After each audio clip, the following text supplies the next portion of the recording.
Big LEZ'S League, an all rugby league experience.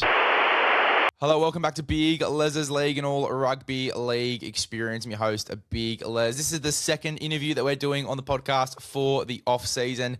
We've got NRLW player Sophie Curtin on the podcast just to talk a little bit about NRLW, her experience so far and her journey so far, playing NRLW and obviously with the Steelers last year as well, and what maybe the future holds for herself. But just quickly as well, 15 games there for the West Tigers in the NRLW, stretching across 2 seasons.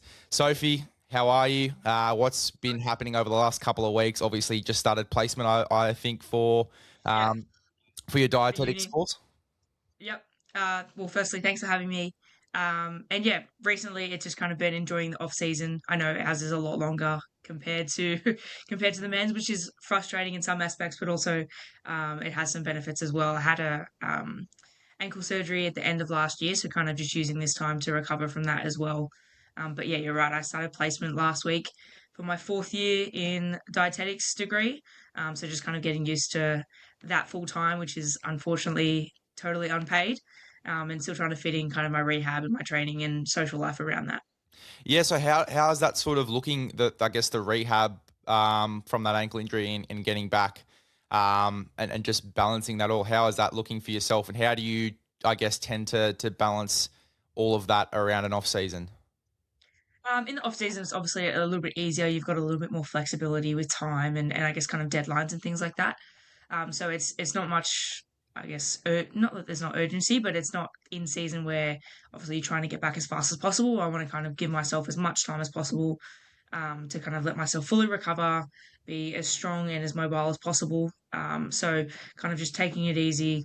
Obviously, still doing my rehab exercises and going to the gym and trying to regain strength in the injury. But as I said, kind of going into Christmas, New Year's, and then obviously the long weekend, physios are away or on holidays. I'm also going away, and public holidays make that a little more difficult, but just kind of set myself up with a routine amongst kind of work and training and I guess placement now.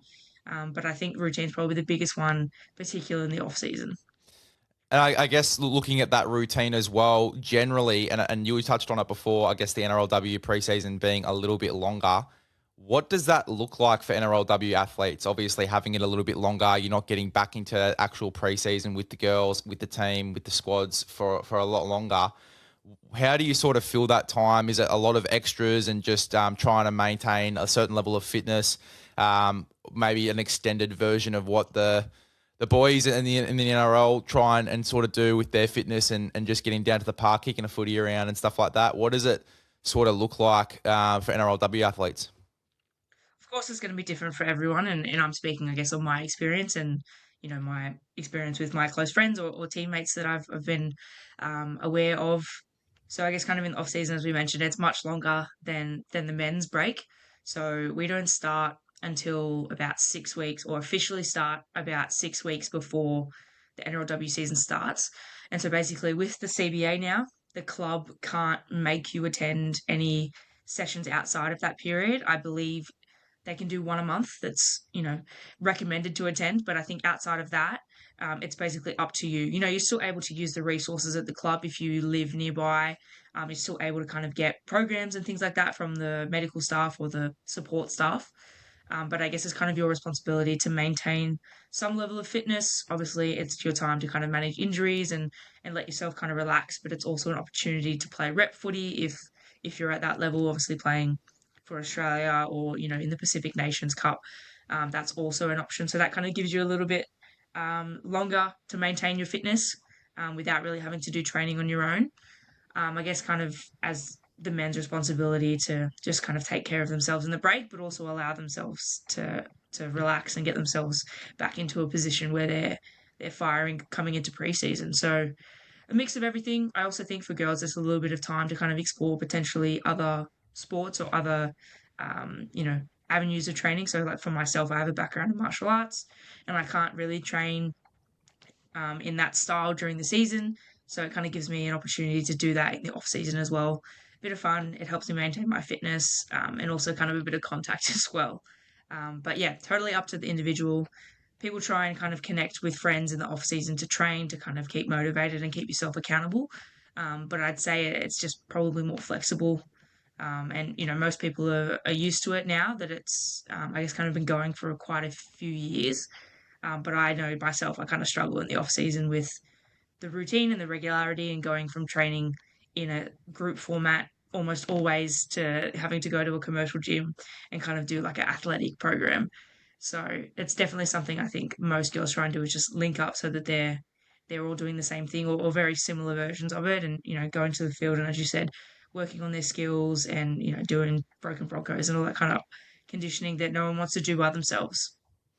Yeah, for sure. I mean, look, it's obviously going to be different. And I guess, as you were sort of alluding to at the start, having it being longer and having to maintain that fitness for longer on your own before going back in and training with the squad for a normal preseason, that would be difficult. And, just keeping that discipline and obviously building that routine and maintaining that for quite a long time for sure would be difficult. And I think it's really cool to sort of get that inside as well, because I know for the men's, you're basically only off for like 3.5 months and then you're back. Yeah. Whereas for you guys, I think I heard you say on a podcast, it's more like 6 to 8 months. Yeah. So depending, obviously, if you're playing finals footy, if you end up playing reps, and then, pending when your trials are in the following preseason. So I guess most people don't really do too much, I guess, kind of officially recognised sport in the off season. Maybe Oz tag or touch, things like that. But in terms of like tackle footy, there aren't too many players playing at that high level that are going to play other sports. So yeah, it can be 6 to 8 months, potentially if you're injured, longer, that you don't get a chance to actually play footy. And just talking, because I was really interested. I was listening to one of the other podcasts that you did a couple of months back, maybe just before the most recent season started, more so around the NRLW Origin time, and just talking about the differences between the competition. So the Women's Premiership, the Harvey Norman Cup. You've obviously got Lisa Fiola and then Tasha Gale. Is there a level of connectiveness between those? Like, for example, do the Steelers girls sometimes come and train with the Dragons girls? And how does that sort of look from a connectiveness point, or are they completely separate in what they do? I think the Steelers is, I guess, a bit of an exception being, and the Tigers as well, having the double pathways. So in the women's, they don't have Magpies and the West Tigers, but in the Illawarra, they've got Steelers and Dragons. So there's kind of that competing interest there where you've got two feeder teams. From my experience with the Steelers in Harvey Norman, there was kind of cohesion there. We had players going up and down, but again, they had to split the players who weren't getting selected each week to go to Dragons and Illawarra.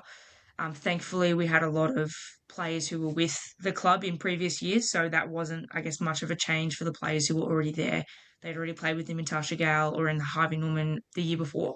So there was kind of a lot of cohesion for us, but I know for the Dragons there was, a number of new players being dropped down and having never played with them before. And then during preseason as well, we had quite a few sessions against the NRLW team at Wynn Stadium. So we were going there to do kind of scrimmage or opposed sessions against them, which was obviously beneficial for both of us. And again, we try to align in terms of, I guess, kind of the plays and the way that we are playing the game and the names and things like that.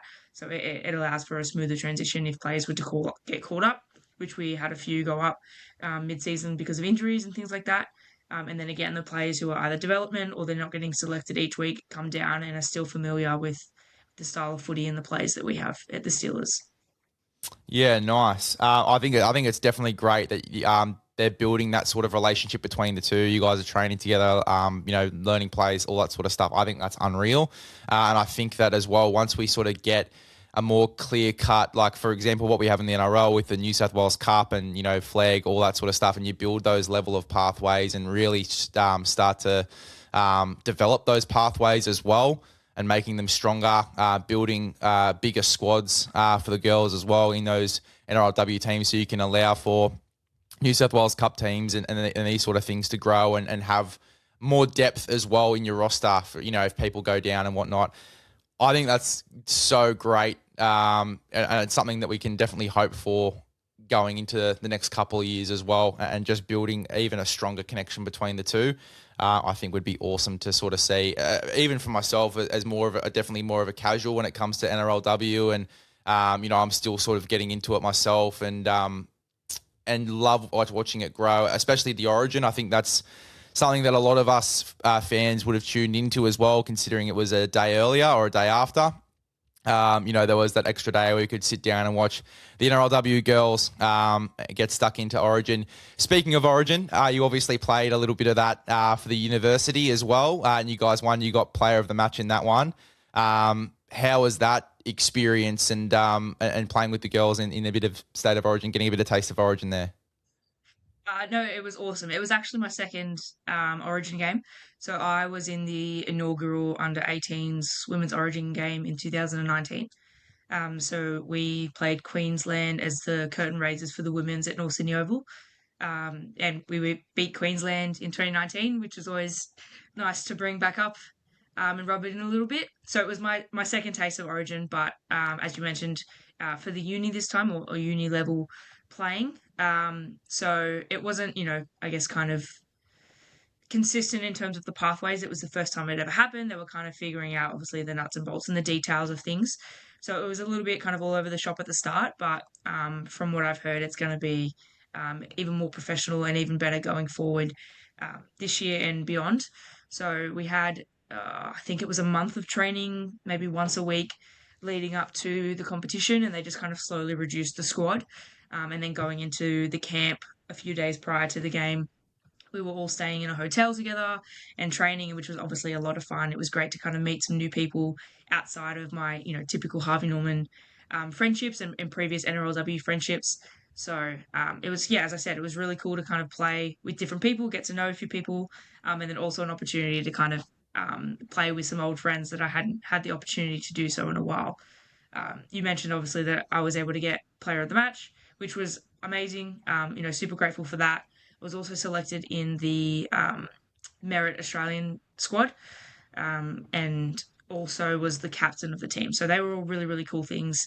And it was a bit of, I guess, kind of a full circle moment for me because we played at North Sydney Oval, which was where I obviously debuted for New South Wales in 2019. And I had, I guess, the strong urge to make sure we were New South Wales back to back in all of the competitions. So definitely an unreal experience. If I get the opportunity to do it again, I'll definitely take that with both hands, and hopefully we can beat Queensland again.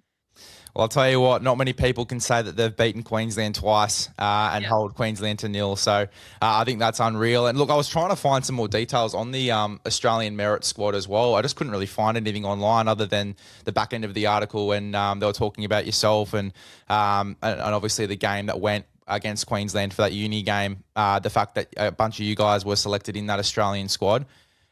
Just give us a bit of an update as to what that looked like as well. And was it a sort of a similar dynamic, just a bunch of the girls from the uni teams in the Australian squad, or was there a few more of the Harvey Norman Premiership girls selected? What was the squad makeup and what was that experience like?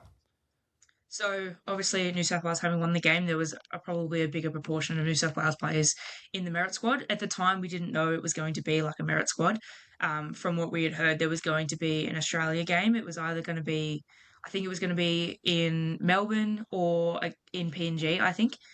And unfortunately, it fell through. There either wasn't enough funding or they weren't able to coordinate with the NRL and New South Wales Rugby League and Queensland Rugby League to coordinate a game for us, which was frustrating. We were kind of left hanging for a few months for them to confirm the details. We were going to go to training, we were going to go into camp, we were going to have to travel to play, which was obviously going to be a really cool experience. And another opportunity for me to represent my country in a different sport, which was cool. And I'm sure for most of those girls, their first opportunity to play for their country. So really devastating that wasn't able to happen last season. But from what I've heard, going into 2026 match, there's looking to be something kind of already locked in place, so it won't happen again. Well, that's so good to hear. That is so good to hear, and hopefully you can get back there as well and still captain the side or even just be included in the team. I think that would be so awesome to watch. And as well, it's just great to see these sort of games going ahead, especially for, different squads. You mentioned obviously having a bunch of different girls, meeting a bunch of girls that you didn't see in the Harvey Norman premierships or during your time in NRLW as well. So it's great to see that these sort of things are happening, and hopefully we can get these sort of things to evolve as well over the next couple of years. Talk to me about growing up around rugby league, but I know that you talked about your martial arts before, but very sporty and very competitive growing up. Yeah, definitely. I think for me, rugby league kind of just fell into my lap. Obviously, my family's a very, rugby league based family. All of my cousins and family all support it. And my siblings and parents and things like that all have always supported the game. So my brother played, who is about 18 months older than me, and I went down one day with him to sign up with my mum. And before we left, I had signed up as well. I don't really have memory of making that decision, or I guess kind of anything prior to that. It just kind of happened and I've never looked back. So at the time I was in under eights. So I was kind of one of the few players who played with the boys up until under 12s. Um, in under 10s, my twin sister joined me. So she played netball prior to that, but joined me in under 10s. And we've kind of gone through the pathways together. We played in the first ever kind of Western Sydney female only competition after under 12s, because for those who don't know, you can't play with the boys after under 12s. So we started a women's comp, which was under 13s to under 18s, and that was just one category. So we were playing 18-year-olds as 12 and 13-year-olds, which was crazy. I remember there was one game we were in the lower Blue Mountains, and we obviously are all getting driven to the driven to the game, and people are pulling up in their cars with like P plates and blacks um, to play. I'm like, this is this is crazy. But yeah, as we kind of got towards the back end of that, being in Campbelltown and kind of growing up in Western Sydney, we trialled for the Tigers, and the rest is history. We were there for I think 7 or 8 years, being the first two people to progress through the pathways. So at the time there was no Lisa Fiola. So we played Tasha Gal for a few years, played in the Origin game in 2019 in the inaugural under 18s New South Wales team. And then from there at 17 went straight to Harvey Norman, where we both played for a few years before transitioning into NRLW. I'll tell you what, it would have been a bit different for myself because I was just a string brain. I've probably been the same size since I've been about 14 years old. But I mean, for anyone else, like playing 18-year-olds when you're 13 is just such a crazy concept. Like it's unbelievable that that happened, and I think it's great, especially if you're trying to get a bit of an introduction into the lower grades and getting into a couple of these NRLW squads. That's certainly the way to do it, and to toughen you up quite quickly. Talk to me about what, I guess, in a bit more detail, what I guess the process is like. So you played in that development squad from 13 to 18 for the whole time, or what was that sort of looking like? So it was just my local club. So Emily and I, Emily's my twin sister, we played from under 13s in the under 18s kind of competition until we were eligible or old enough to play for Tasha Gal. And so because of the way, I'm sure you're aware, the junior rep system of work kind of goes over summer. So by the time that finished, we were able to come back and play club during winter. And so we would play Tasha Gal over summer and then come back to club and play for ESA in the winter. And we did that for 2 years.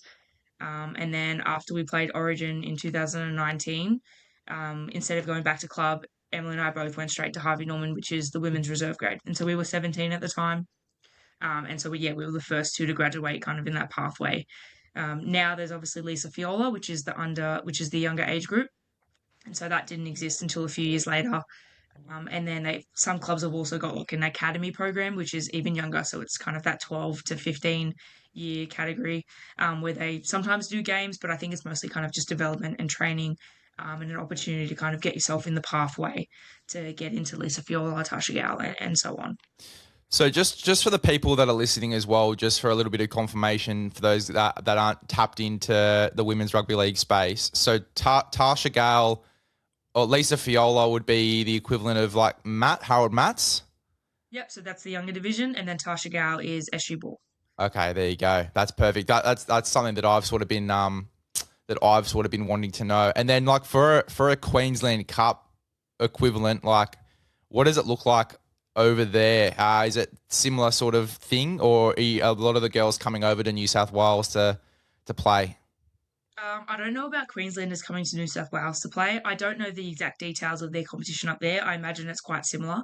I know their BMD, which is the reserve grade equivalent in Queensland, runs pretty similar to Harvey Norman. But in terms of the younger development, I'm not exactly sure.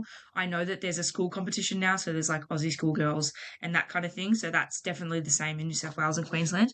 But in terms of like the Tarsha Gal, I believe there's another competition up there that's identical, but it just has a different name.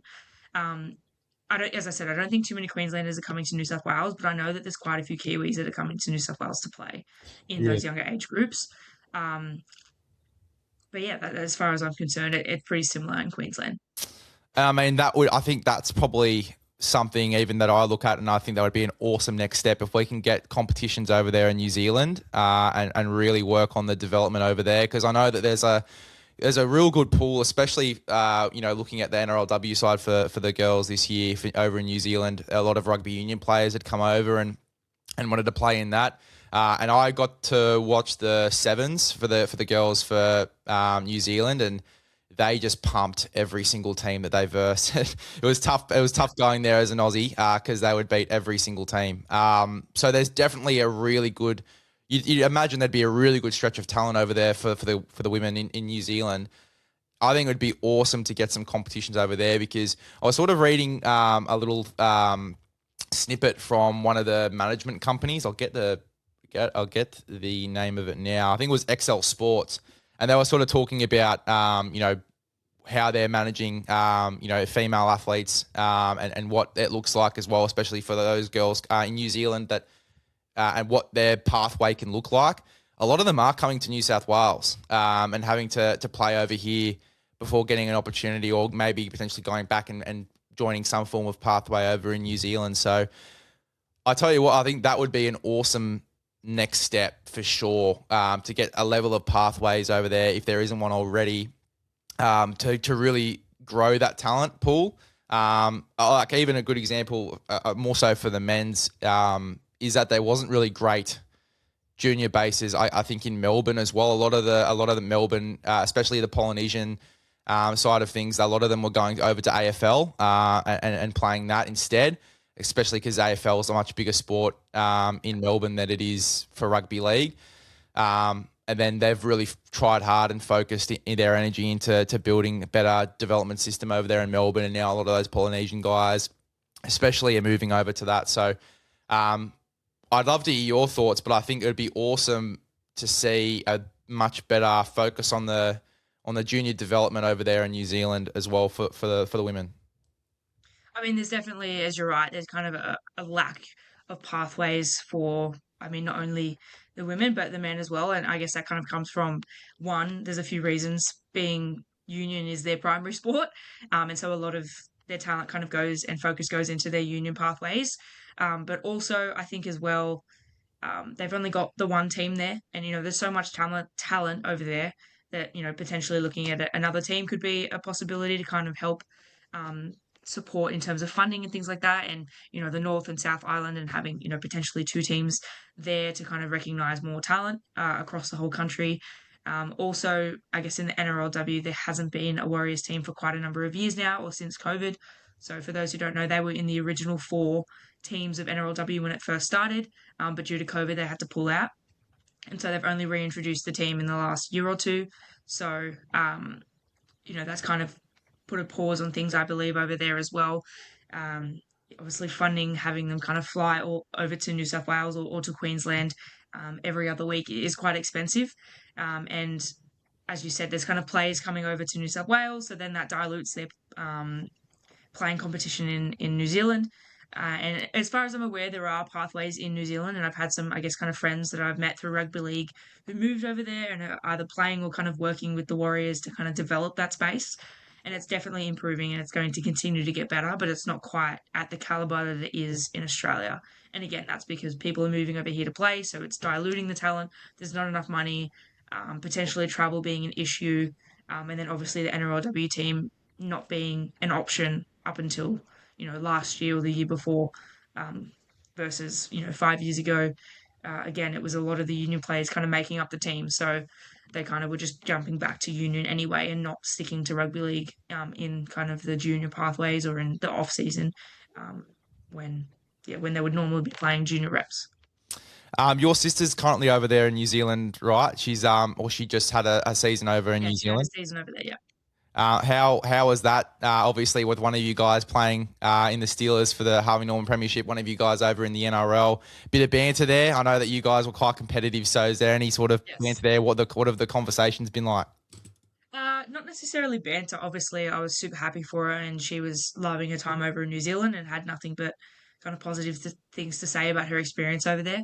Um, and unfortunately, did her ACL kind of back towards the back end of the season, so that kind of put a damper on the year. But it was more kind of support, and for me, I think having played in a team that kind of wasn't related at all, it was interesting to see kind of the team dynamics. And I was asking questions about like their tactics and the types of players that they had. And obviously, being a rugby league enthusiast, particularly in the women's space, having played at that level, talking about traveling and how that looks for them, and obviously, I guess kind of the cultural part of playing for the Warriors as well.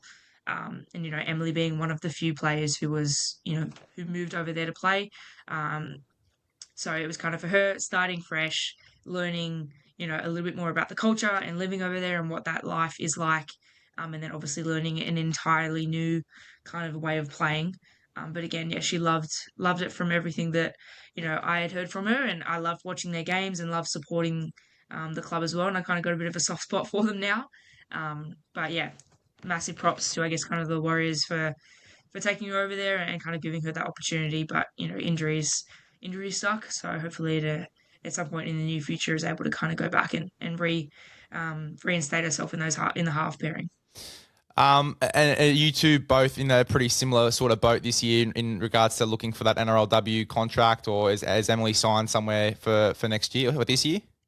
No, so yeah, we're both kind of in the same position. Obviously, having previous NRLW experience for multiple years, but also both kind of just coming back from an injury at the moment. Hers was obviously a bit more severe than mine, but I guess kind of both pushing and doing everything that we can in the off season to get ourselves back into that NRLW space. Whether that happens this year or whether that happens again next year is something we're uncertain of at the moment, but we're going to be doing everything in our power to make sure that that happens at some point. Again, if that doesn't happen this year, we'll go into a Harvey Norman space and push for a position. Injuries and things like that happen, so there's never a definitive answer. So kind of just keep working hard, make sure we show up to preseason fit and ready to go. And it's been a while since we've played together, so hopefully we can kind of link up and I guess kind of get that cohesion back together after not having played together for a little while.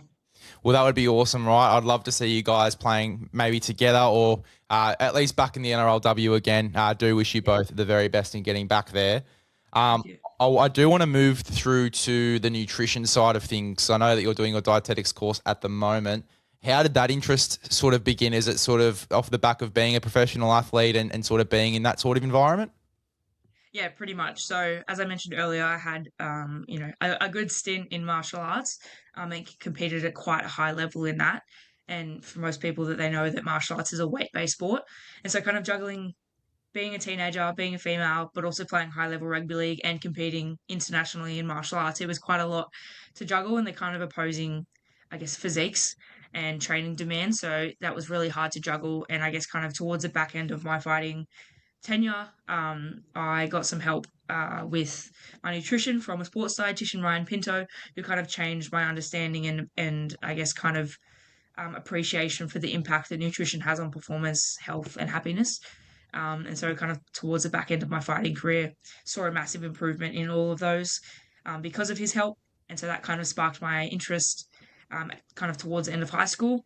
And then obviously playing representative footy as well. I kind of wanted to be in the sporting space when I finished high school, but I didn't think that I wanted to be a physio or an OT or anything like that. So I thought nutrition was kind of a great segue into that. And then as I've kind of studied through university and done additional courses with Sports Nutrition Australia and kind of just done my own research and background study, I've been able to kind of apply that knowledge and, apply it to kind of my training in the NRLW and preparing myself for games and getting my physique right and helping with injury recovery and all of the stuff that, everyone at an elite level should be doing. But obviously having, I guess, kind of a deeper understanding is really good for myself and even helping Emily as well. But I guess kind of going through university, trying to juggle training is also difficult. So it's kind of taken me a little bit longer than I'd like, or than it would traditionally take someone. But as I said, kind of combining my interest in nutrition and my experience as an elite athlete, I think is a really good combination, and it'll help me kind of excel and stand out in the field. 100%. That's what I was sort of going to say. It puts you at such an advantage having that knowledge, especially during an off season when you're trying to get yourself in the right shape and getting yourself back and meeting fitness standards and obviously, breaking records and stuff like that. Having your nutrition in check, I think, is super important. And it's sort of something that I've tried to do myself, even though I'm not going to be playing NRL anytime soon. I've been trying to get myself in a little bit of better nick. So it has been a little bit of a journey there. But what I want to sort of ask as well, particularly for the NRLW space, I know that for the NRL, they have their nutritionists and everyone organising their meals throughout the day in a full day of training.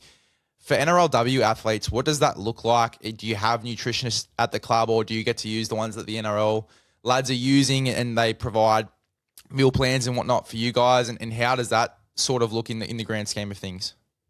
So I can only, I guess, kind of speak on my experience at the Tigers in that NRLW level. But there was a full-time, well, not full-time. There was a dietitian that worked at the club with the men's. And because of the CBA, we have time limits on when we can train. And so because there's not enough funding in the women's game at the moment, most players don't make enough to live off. And so they have to work or study or both, as well as playing footy.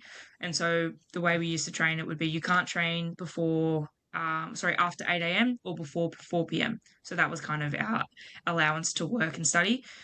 So most of the time, most people would just train in the afternoons. But by the time we kind of get into the facilities, all of the men's staff have finished for the day or are leaving. So it kind of makes it a little bit difficult to kind of coordinate things like that. We did have, presentations maybe once a season with the dietitian if we were lucky, if we wanted to see them we were able to kind of coordinate it. But again, we kind of had to make time for it during the day to kind of go in and see them, or they had to stay back late to see us. And again, you would usually have to leave work early anyway because we'd start training at 4. And so to fit it in between then was obviously difficult with screening, strapping, prep, all that kind of stuff, extras. So it was usually kind of difficult to kind of get those resources in. Hopefully, it's going to change when there's more funding in the game and they're able to potentially get a second person in, or get someone there that's full time and doesn't have multiple clubs that they're working for. But yeah, as from my experience a few years ago, it was available, but it was kind of hard to access. So I guess off the back of that, my question would be, if you were sort of in charge of, I guess, changing that landscape or at least improving it, from getting nutritionists in to work with the NRLW sides and stuff like that, what are some of the things, I guess, to work around, obviously, when you're getting in there to train? Because obviously it's hard. You guys aren't there, all day like the men's teams, and you don't get like the full meal plans and stuff like that. What, I guess, working around, obviously, when you guys are in the building, based off your experience for the West Tigers, what do you think is the best way, or what are some things that you would change to improve that landscape and obviously with the nutritionists in those NRLW buildings? Well, I think the biggest issue is probably funding. If they had more funding, the club could employ potentially another dietitian or a sports nutritionist, as you mentioned, to kind of work solely with the women's space. And obviously, they're not there as much as the men, so it would be like a shorter role, so they'd still be able to work during the day if they wanted to. It'd kind of be like how the physios and all those kind of staff with the men's programs in junior league and reserve grade would work as well. But I think one thing that would probably be beneficial would be providing dinner. So most of the time, we'd finish around 8, 8:30. By the time you have a shower and do recovery, it's potentially 9, 9:30. I lived an hour away from the training facility, so I didn't get home till 10, 10:30 some nights. And, I wasn't having dinner till I got home. So, kind of looking at options for people that live further away and having, their food cooked for them as the men's do during the day, having dinner ready kind of as they're finishing training so they can eat straight away and just go home and go to bed. or looking at having more specific food put aside for pre-training or intra-training nutrition. And, some of those things were available at time to time, but it was more kind of education for players who are, haven't been exposed to that high level for long enough. I'm sure that the Kezi apps and, all of those players who have been at that high level for a long time are obviously on top of it because they've had exposure to those resources for so long that they know. But young girls coming through the pathways don't necessarily understand the importance of it, and how to kind of fuel themselves properly. And so education is obviously another big thing. And, potentially having a sit down one-to-one conversation with each of those players because everyone's needs are different. Everyone plays different positions, plays for different lengths, obviously has different bodies, and is going through obviously different phases of their life. So, there's kind of a lot of individual considerations that need to be made. But I think kind of a combination of all of the above would probably be beneficial. But I'd say if they could have kind of their own dietitian, that would probably be really helpful. And then one that kind of specializes probably in like women's health issues. So something like REDS or HA, which are common issues in the female population. Talk to me as well, because I know that it's different for a lot of athletes, and a lot of athletes do it differently. But in regards to calories in, calories out, when you're coming into a season, how much of that is a focus? Obviously, depending on position and depending on your goals and where you're trying to come in the season, it's obviously something you potentially look at. But is that sort of the main focus, I guess, coming into a season to get the body right, or because you're burning a ton of calories throughout the day? Is it more so just about what you're eating rather than how much? It's both actually. So I guess in the off season is when you kind of want to manage your body weight and you don't want to obviously put on too much weight in the off season. Particularly if you're injured, you want to kind of be able to coming into preseason firing. So if you're looking to do any body composition changes, it would likely be the best time to do it in the off season or early in preseason because you want to go into the preseason trials, firing and fueling yourself enough to make adaptations to get fitter, to perform better, and then obviously in the trials to fuel your games and things like that. So the calories in, calories out part, you want to be fueling yourself coming into preseason as much as possible or during preseason. And then again, into the season, you're obviously playing week in, week out. The training is still hard. You've also got to recover in that short turnaround. So it's a combination of making sure you're eating enough in total so that you're not losing weight, you're not losing muscle, you're helping yourself fuel for performance, but also recover. And then the types of foods that you're eating as well to kind of make sure that you're doing all of those. So you're eating enough carbohydrates to fuel your training and performance, you're eating enough protein to help with recovery, and you're eating enough fat to help with kind of your hormones and your brain health and just getting enough energy in because it's really energy dense. And so, it's kind of a juggling game between the two and making sure that you're eating the right proportion and kind of around your training the right types of foods. And then I guess talking about, I guess, through your experience playing NRLW and just playing rugby league in general and trying to fuel yourself for the season and during the season, and then obviously what you've learnt so far with your course and what you're learning about nutrition and your dietetics, learnings, how does that look, or how much of a disparity is there between the NRL and those athletes and what they're doing, and then obviously for the NRLW and the female athletes, and how, I guess, what's the difference between preparation for the two? Is there much of a difference? I don't know that preparation differs, but I think the availability of education and resources is what differs. Obviously, education is a big one. So if, most players at that level have gone through the entire pathway, so they've had access to these resources for years, and they're kind of given the information over and over and over again. So hopefully part of that is sunken in. Whether or not the athlete takes that information seriously or takes it on board is a different story. But in terms of, I guess, kind of their preparation, the women obviously haven't always had access to that information or access to the training facilities or the training programs or even, I guess, kind of just playing rugby league for a long period of time. So their physique's obviously going to be different because typically women have less muscle mass. Obviously, they've got things to consider like their menstrual cycle and, different phases of that and how that kind of impacts their training and their physique as well. Pregnancy is another thing to consider. Have they had children before or are they pregnant now? Are they looking to come back? And then again, the availability of resources throughout the day. The men show up, their food's kind of already ready for them, so they don't really have to make too many decisions on the days that they're training around what to eat and when, because it's pretty much given to them. And then I guess kind of afterwards they can do whatever they want, and whether they, kind of follow the recommendations is on them. But in terms of the women's, the responsibility kind of entirely falls on them. They don't have as much money because they're not getting paid as much to play. Obviously, we're not really getting food given to us in and around training just because of the timing and the availability of staff. So it's definitely something I think women are recognizing the importance of, and you've probably noticed that. I guess in the previous few seasons of NRLW, they're looking more like athletes. So obviously they're training harder, they have better resources, they're getting more money, so they can put more time and effort into those things that like nutrition and training to help them perform better. And then obviously as a result, their physiques are going to change, and as are their, I guess, kind of results and performance on the field. So there's kind of a lot that kind of goes into it.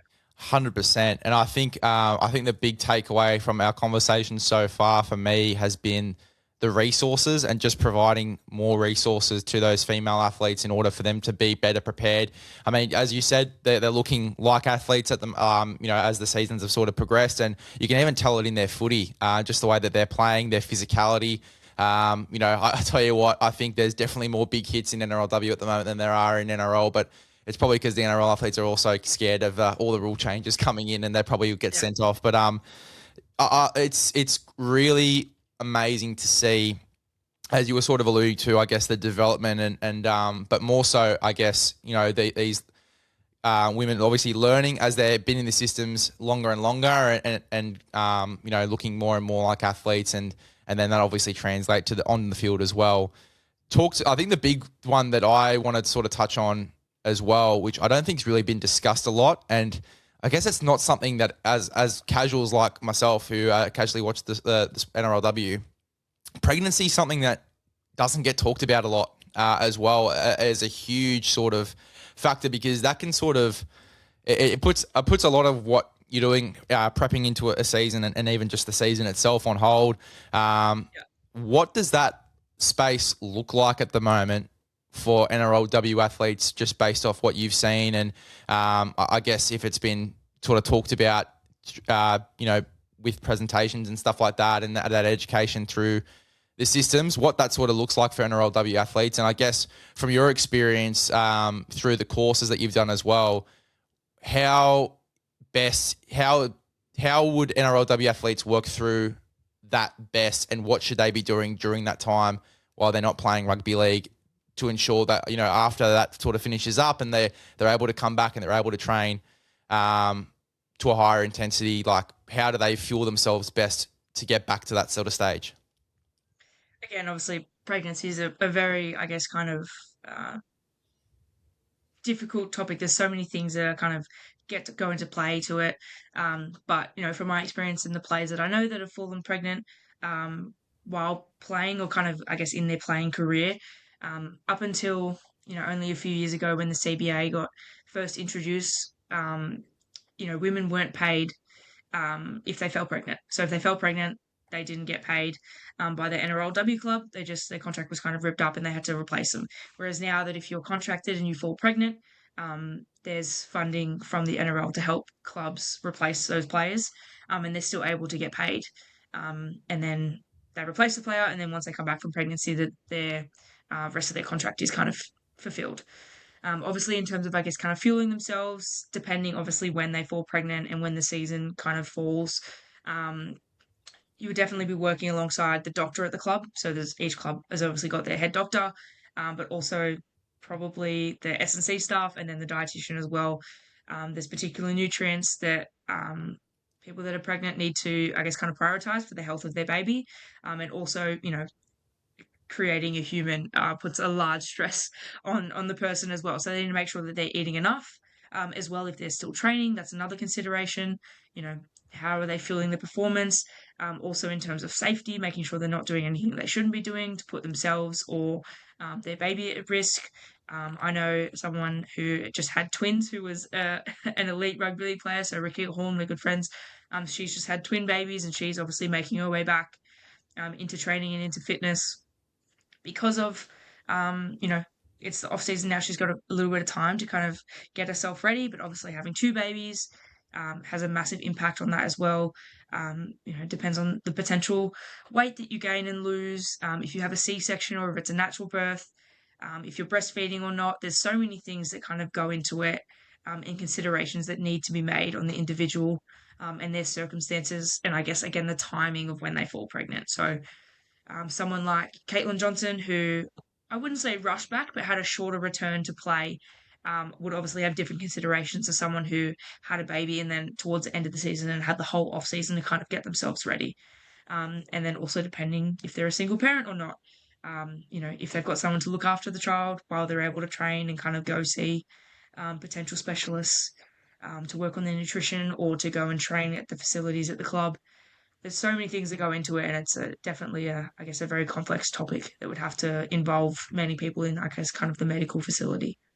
100%, and it's so good, I guess, even for for NRL fans and stuff like that, to sort of really get a hold of this insight. I think it's unreal insight as well, just to sort of look at the differences and the landscape of both the NRL, NRLW, what the female athletes in particular are dealing with pregnancy and obviously through menstrual cycles and all that sort of stuff. I think it's unreal to sort of grab that insight from yourself, and just looking at the differences and obviously the landscape from a nutritional side of things as well and how that's looking. And there definitely needs to probably be some improvement there in order to better equip, especially the younger women coming through in those lower grades, just fueling them to their best possible, and getting them ready for NRLW as well, fueling them in the best possible way for that, and turning them into athletes as well, and just that progression. So it's been really cool to get that insight. I think it's going to be great to sort of see the NRLW further develop as well, and hopefully we get to see yourself and Emily back in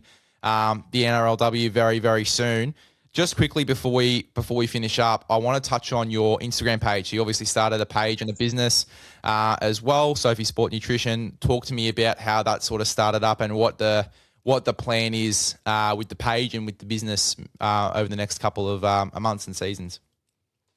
Obviously, as I mentioned earlier, I guess kind of I stand out in terms of having the lived experience as an elite athlete, and I'm still kind of living that lifestyle, pursuing a high level rugby league, but also juggling work, juggling studies, and I guess kind of day to day life. So I understand the difficulties very, very well of kind of juggling all of those things. And I guess kind of people in my position are who I'm looking to target that are kind of on the cusp of semi-professional or professional sport, or people that are looking to take their sport more seriously, and fueling their performance and fueling themselves, obviously to ensure that they're healthy and to help accelerate recovery with injuries and things like that. As you're probably aware, it has a massive impact. And with my page, I have done qualifications that allow me to work in the space while I'm still studying in my final year of my honours program at the University of Wollongong. So utilizing my profile as a player and my experience as an athlete and combining my nutrition knowledge to kind of build a business that I think would benefit a lot of people is kind of how it all kind of came to be. It allows me to make a little bit of money as well as gain experience in the field working with clients in similar positions to myself. So yeah, to the point where I finally graduated and hopefully look to take it to the next level, and expand my clientele. And then obviously, I guess my big question is, once you finish playing footy as well, is that sort of the field you want to potentially look to go into? Maybe, a nutritionist or a dietitian over at an NRLW club? And I guess what does that, is that something you've sort of put a bit of thought into? Like, what does that next step potentially look like? I mean, I've definitely thought about it. So at the moment, I'm a sports nutritionist, certified through Sports Nutrition Australia. I'm about to finish my dietetics degree, so I would be a dietitian when I finish. But then there's also additional qualifications you can do to be a sports dietitian. And so my goal is to graduate and do the sports dietitian course. Obviously, having already experience in the field, and in the area, I think that would be a massive goal of mine to work within the space. Obviously, it'll be quite difficult to juggle, I guess, kind of a team environment while I'm still playing. So, working with individuals is probably the goal for now. Doing team stuff in presentations, education stuff is, still on the cards at the moment. But in terms of working full time with a team, I think that's going to have to wait until I retire myself, which I don't plan on doing anytime soon. So building up my clientele enough and my experience enough to the point when I do finish playing that hopefully there's a position or enough funding in the game to potentially work with a side full time, or have my own clinical business that's up and running, and I guess kind of thriving in the industry. Yeah, well, I mean, that's going to be cool to sort of watch. And we were talking about, I guess, improving that space and providing more information to particularly NRLW athletes on their nutrition as well, considering that the onus is mostly on them when it comes to their nutrition and their, I guess, extras off the field as well. So having, I guess, or being a part potentially of that development as well and getting into that space, if there is the funding there, and hopefully they can get into that sort of area soon. I think that would be so cool to see. So, Sophie, it was awesome to have you on the podcast. And I think, as I said before, especially for NRL fans and those, slowly starting to get into NRLW as well, particularly as it's sort of the time separate and there's obviously games on that you can watch prior to the NRL kicking off too. So for those NRL fans who are slowly getting into the NRLW or don't really have too much of an idea of what an NRLW athlete generally goes through during a season and what that looks like, I think it's unbelievable insight, particularly for me. I've learned so much already. And I'm really keen to sort of get more and more into NRLW as well over the next couple of seasons. So really appreciate your time and unbelievable insight that you've given to myself and obviously the people listening. No worries. Thanks for having me. And, I guess kind of the goal for myself being so heavily involved in the game is to, engage with people like yourself who have a platform to help grow the game and the exposure for players, and I guess kind of what we actually have to go through, and potentially, I guess, kind of give them a bit of a reality check in terms of, I guess, kind of the barriers that we face. And I guess kind of it might help explain some of the, I guess, differences in the game, to know that obviously we work full time, or most of us work full time, potentially study full time, or are parents or carers, and have to juggle the professional demands of training and travel, on top of all of that. So, again, thank you for having me on, and I hope more people are able to start watching and engaging with NRLW as a result. And if people want to find you and your content, where can they go and look for you? So, Sophie Sports Nutrition on Instagram and Facebook. I have a personal TikTok that I kind of mix between life and nutrition. So that's just Sophie Curtin. And then on YouTube as well, I'm kind of dabbling in that at the moment, and that's just Sophie Curtin. But in terms of my nutrition stuff, Sophie Sports Nutrition on Facebook and Instagram. And then I have a website, which is just sophiesportsnutrition.com. Perfect. Well, if you double in with the YouTube, we can certainly look at maybe collabing, because this will obviously be up on YouTube as well. So I might collab with you there. We can get it to your audience as well. All right. Thank you for Awesome. hopping on. No worries. Thank you.